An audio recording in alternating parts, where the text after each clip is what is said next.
What is going on, legends? Welcome back to part 2 of Grab a Quick Mod with the Dad Bod, where we install the fuel tank for the cheapest Chinese diesel heater that I could find on eBay to our 19.6 Marvel Thunderstorm twin bunk van. Now, without further ado, let's get cracking. Righto guys, here it is, the fuel tank.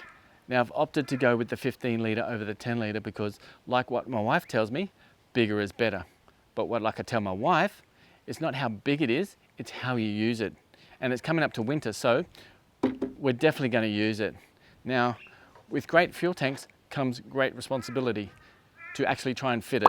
Now, this is 100 mil wide roughly, which is just a little bit too big to slot in there, because what I don't want to happen is have anything rub up against this fuel tank. So what I need to do is just move this toolbox back roughly about 20 mil, and that should be sweet. All right, so let's get to it. Righto, so I'm just going to remove the tap guard temporarily, just there, so that I can move the toolbox back, so that I can get the fuel tank on.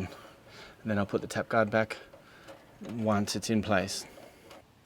Righto guys, now after measuring and marking out the holes for the toolbox for moving it back, well, I moved the toolbox and then discovered that there is a bracket underneath that I can just drill up into and then bolt the toolbox down onto. Let's take a look. Oh, all right. So, have a look. There we go. I can just bolt it down there. So that should be good. All right. And I can do that on the other side.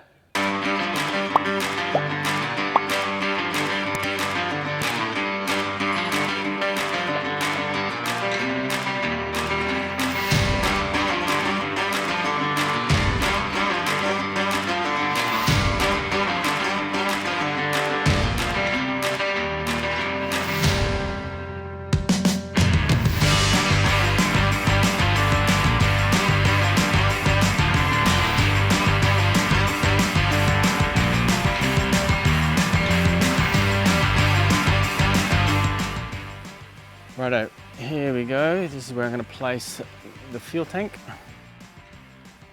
Righto guys, now once you've decided where you want to put the fuel tank, it's time to measure it out and mark it up. So I've decided to go with the front toolbox right here because, for one, it's convenient, and two, it's close to the pump and the diesel heater. Now I've ratchet strapped it here so that I can secure it while I measure it out and drill the holes. So let's have a look. Yep, that's even. So all I need to do now is drill it and bolt it. Let's get to it. Now, before drilling, I need to remove these hoses or put them out of the way. Because what we don't want to happen is have an accident and nick one of these lines. The gas is off, but I don't want to damage them. Okay.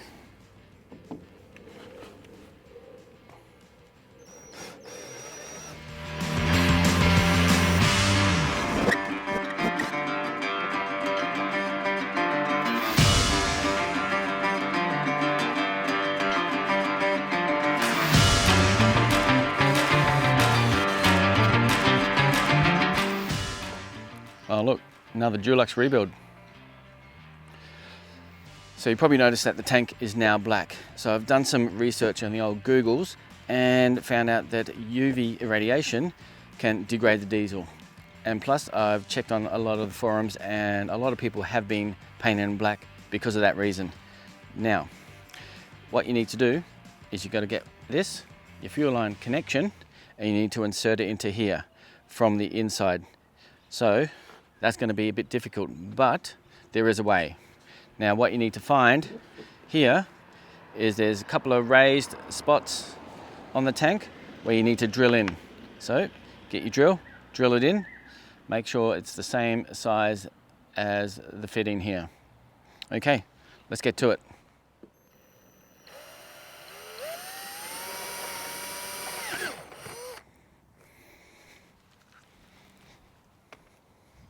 There you go. Now that fits in like that, but that's not the way it goes. So it needs to go from the inside. So there is a way you can do it. So what you need to do is you need to get yourself a clothes hanger, preferably a metal one because the plastic ones won't do anything. And you need to slide it in like this, put it in the hole, slide it down to the hole here, and then this will slide down and hopefully get into the hole right there. Now the fuel line valve also comes with a rubber seal, which I've already put on there, and there's another one for the outside. Okay, so let's get to it. Now my wife would disagree, but I found it easier if you insert it into the bottom. So it's easier to find the bigger hole at the top there. Now I'm all about a small hole, so I'm going from the bottom. And then what you need to do is take your valve, put it on the wire, let it slide down all the way to the bottom, and then you need to bend this, put a bit of a kink in there, and then you can pull it through just like that. So then you get your other rubber seal there, or your O-ring, slide that on just like that. Get the flat washer, slide that on too, and also get your lock nut, slide it on, and tighten it up.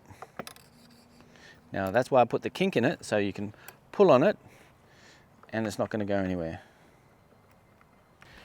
Now you'll come to a point where you can't turn it anymore, or you go to turn it and the valve also turns with it.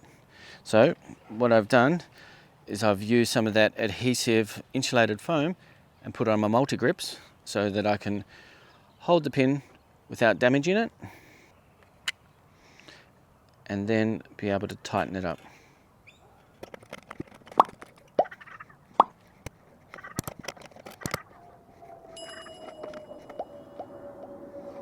There you go. Now it's time to pull the wire out.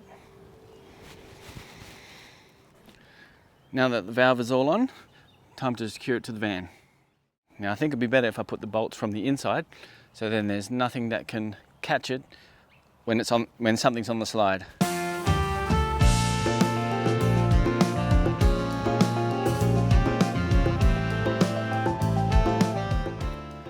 Alright, so we're going to have the exhaust running along here. Now the muffler, there's only one way that you should be mounting it. You should have the drain hole facing down, so if there's any condensation in there, it pulls and it'll come out the hole there. So let's have a look. Put that there. Now it comes with a mounting bracket, which, where am I going to? I don't want to have it hanging too low. I get ripped off by something, so I'm happy to have it up a bit.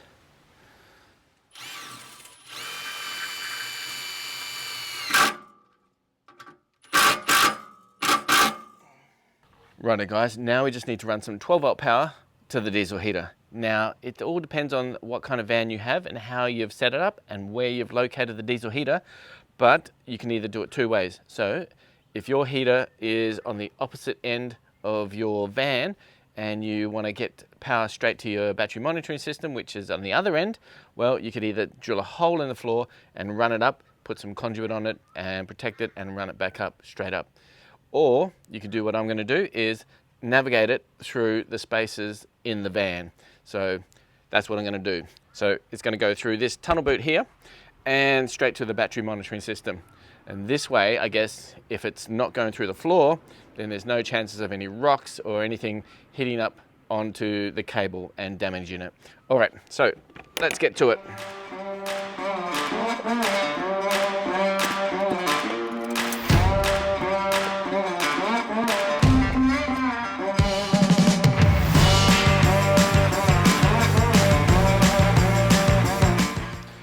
There you have it guys. We're gonna put the cable up through the corner there so it's out of the way, or maybe down the bottom. I'm not too sure. I'll have to see what's on the other side and see which is easier. Most likely I'm going to just run up the top, cable tied up the top so it's out of the way. No chance of getting knocked or anything like that. All right, let's get to it. So for the wiring, what I'm going to do is I'm going to secure it up top on the back wall, secure it, bring it along the side here, and then drill a hole up here, feed it through the boot, and then drill another hole up here, and then feed it through all the way to the battery monitoring system. So let's get to it.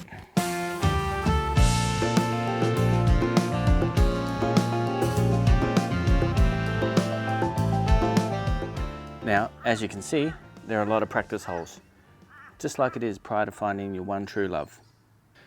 Righto guys, like my wife never tells me, let's drill that hole.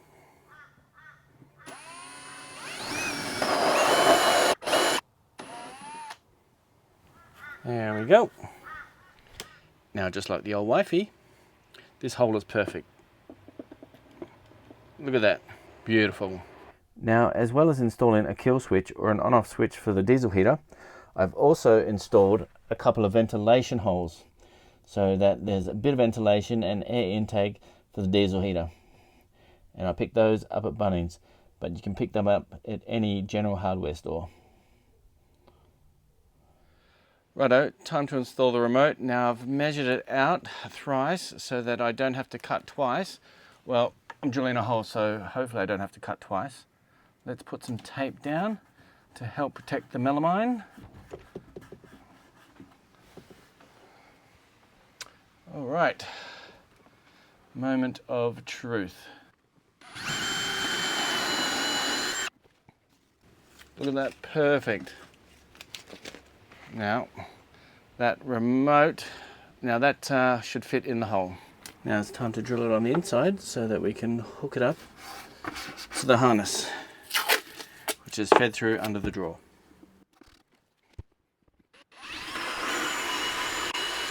Beautiful. I'm clean it up a bit. Now I'm also going to put a rubber grommet in the hole so that we can protect the harness. Now this grommet is a little bit too small to pop over, so what you need to do is warm it up a little bit.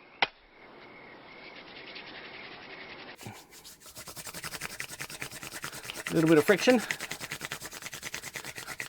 We all know what that's like. All right, warm it up. Warm it up, Chris. I'm about to. And then it should easily just stretch over, just like that. Okay. Pop it in the hole and pop the grommet in. Just like that. Let's have a look. Oh, if I can get my hand out of the way. There you go, look at that. Now I've also popped one here on this side here. Righto folks, now I've pretty much finished off the install here. I've just completed the wiring. So I've wired it up there, I've run it along the top there, and I've zip tied it out of the way. Run it up to here, run it through the boot, and then run it back through the cavity here.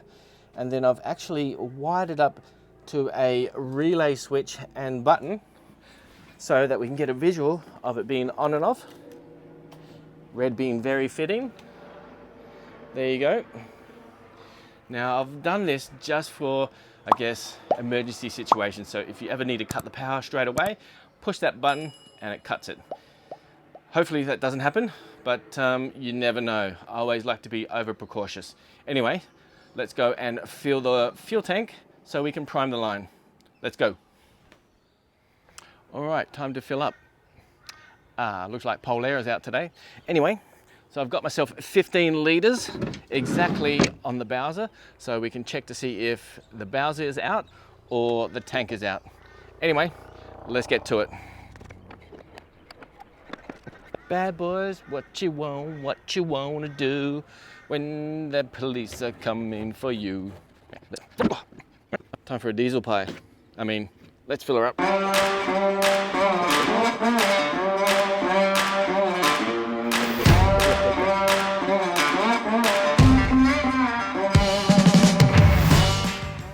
So there's still a little bit left in the jerry can.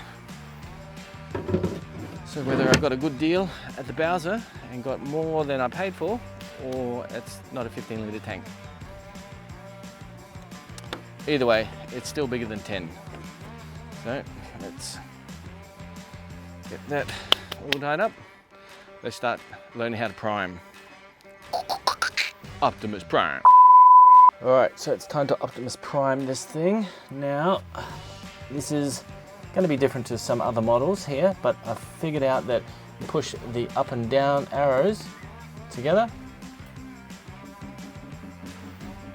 you can hear it priming. A few minutes later. Okay guys, now we extensively tested this diesel heater out over the 4 days at the Big Oz Explorers camp out at Gootchie Creek Escape.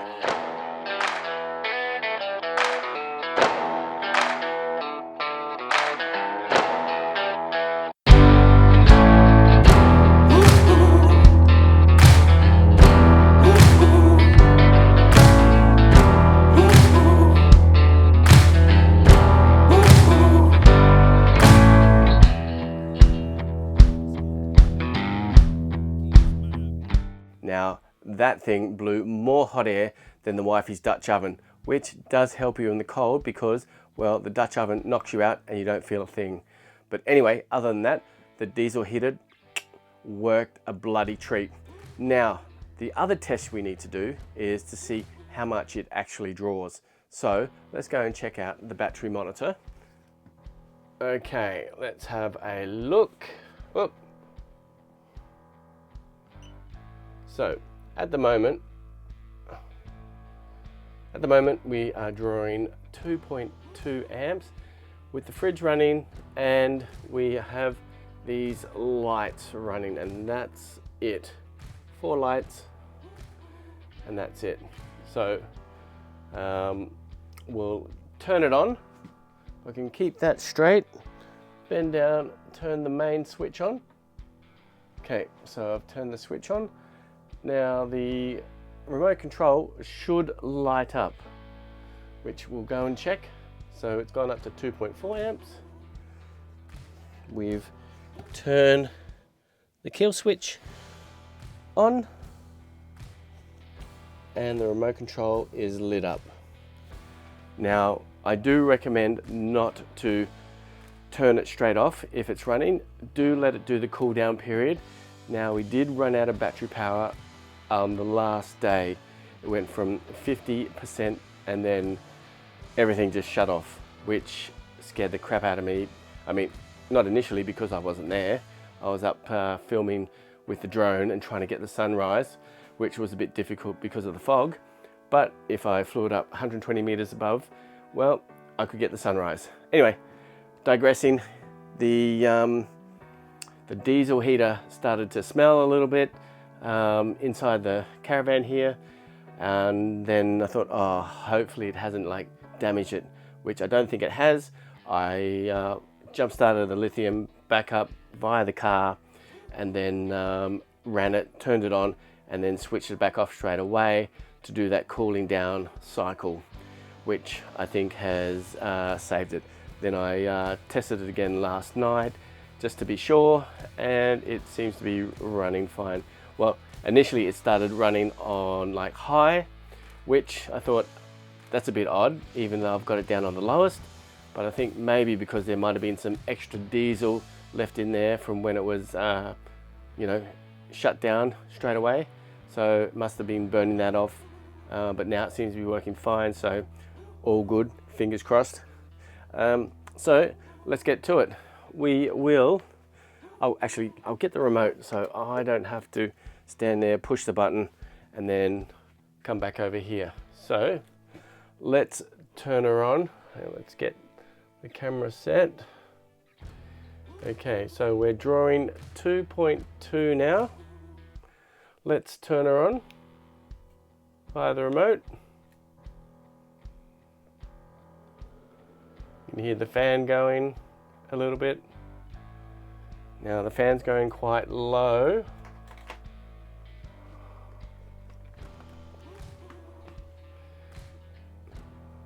Now initially this is going to draw quite a bit of power to actually heat up the unit. So we've been told, you know, it could run to up to 10 amps. So we'll see what we get on the monitor here, knowing in mind that we were at 2.2 before we switched it on. So it's 9.9, still heating up. So the glow plug must be, you know, heating up the system as, you know, it does to ignite diesel. Let's have a listen. I don't know if you can, I'll get closer. You can probably hear the pump now and again.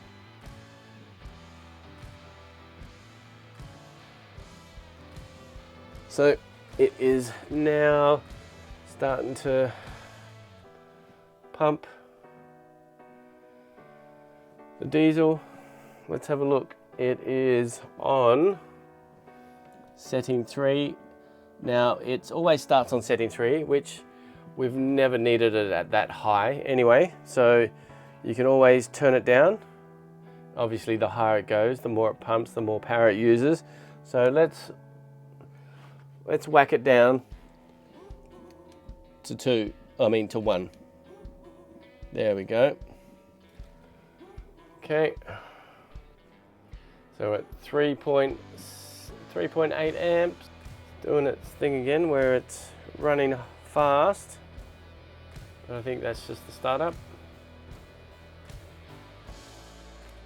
So we are now drawing in combination 4.5 amps. You could probably hear the fan going now. So this seems to be, I don't know if you can hear it. I've got the mic down closer.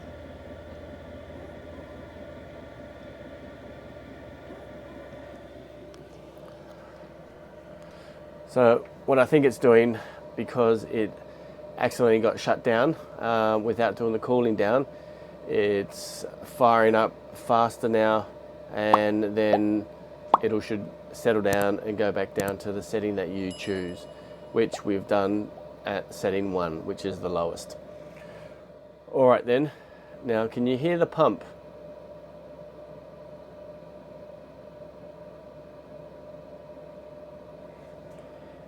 Let's have a feel. Now it's quite warm. That's nice. Now if you put your hand there and hold it, it's probably a little bit too hot to actually keep there. So let's have a look and see what it's drawing now.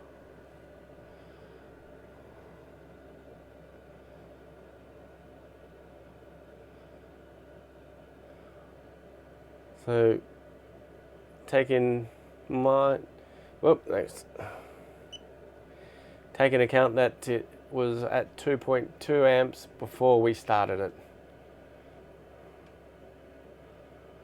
So we're drawing 2.3 amps, 2.4 amps. So roughly it's drawing 2.4 amps while it's on. It seems to be running a little bit fast at the moment. That may be because it got shut down, like I said, without doing the cooling down period, because we did test it before, and I'm pretty sure that it started up at the speed that you choose at the beginning. So it seems to be slowing down now. Well, maybe I just didn't realize before. It just heats up really quickly and then slows it down, which I have been known not to take much notice of things. If you ask my wife, she'll tell you, but don't ask her because she'll tell you. Anyway, it's slowing down. I don't know if I'm getting closer to it, but I don't know if you can hear it.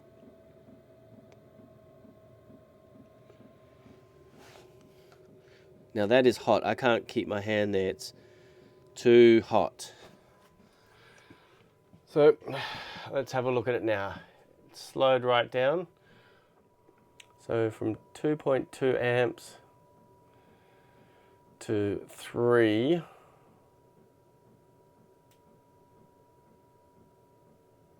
Oh, let's have a look. 3.1. So it may be drawing 1-ish amps. Now, I will turn this up. There we go. Level 2.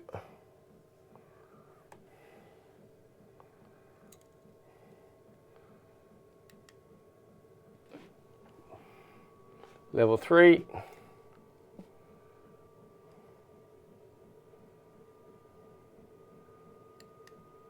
Level 4.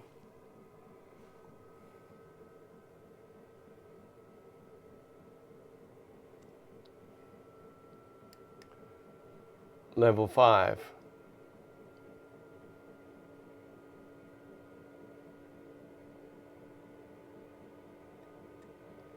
And level 6. Well, really it's just the fan speed. So fan speed 6, which is the highest on ours. And look, seems to be drawing, well, in total 4.4. Take away 2.2, so really on the highest it draws 2.2 amps, and on the lowest it draws maybe an amp. You can have a look.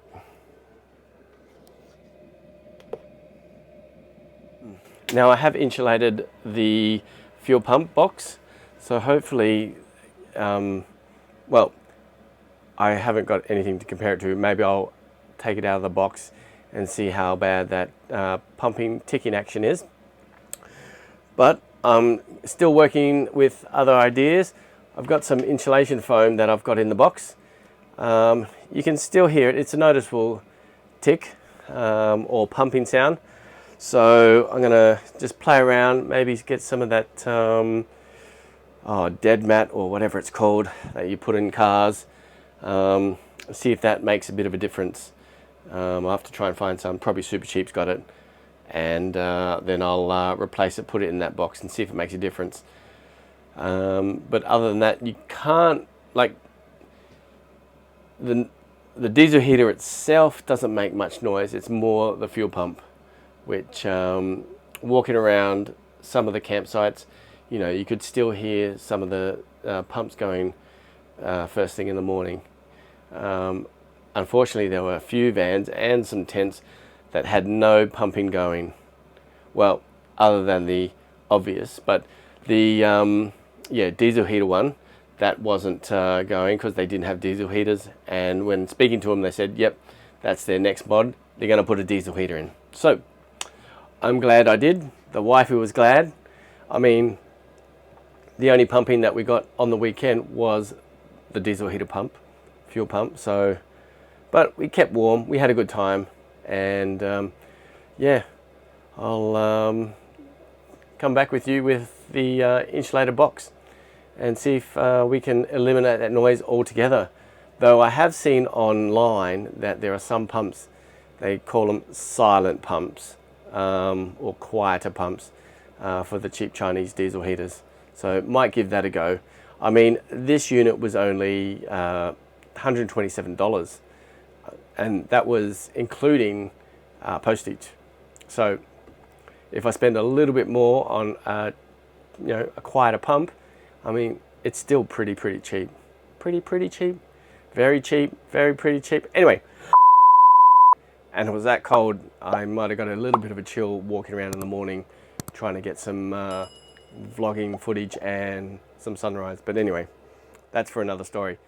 That'll actually be in the Big Oz Camp Out video, which I've yet to edit. It's going to be a long one, which is the words I never hear from my wife. Anyway, I will leave it here and check in with you later. Peace.